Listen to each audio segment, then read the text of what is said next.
Ayan guys, magandang hapon, magandang gabi. Ayan ang menu namin for today, ngayong hapunan. Munggo.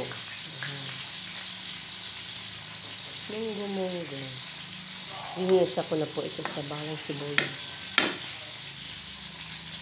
At kamatis, at saka baboy. And then, at saka yung tinapa. Saka nilagay natin yung tinapa ang munggo. Ayan guys, nilagay natin na konting sabaw para masarap ibahog sa ating anin. Ayan, okay na po siya. Inaantay lang po natin maging lumambot yung yung baboy. Saka lalagyan natin siya ng malunggay.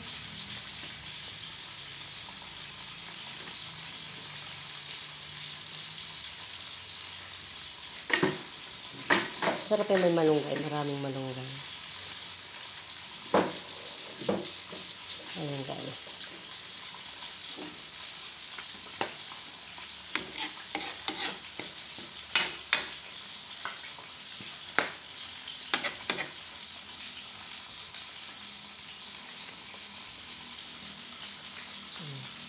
Kaya natin kumulo.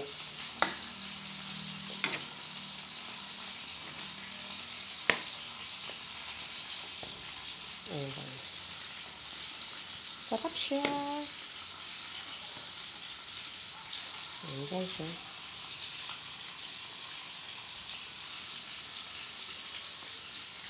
Konting saglit lang at luto na siya.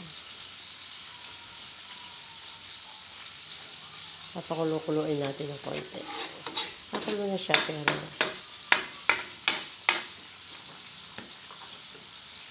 sarap siya. Gusto ko nga sa malunggay marami. Sa munggo, sa maginisa, gusto ko maraming malunggay. Kasi ito yung gulay na masustansya.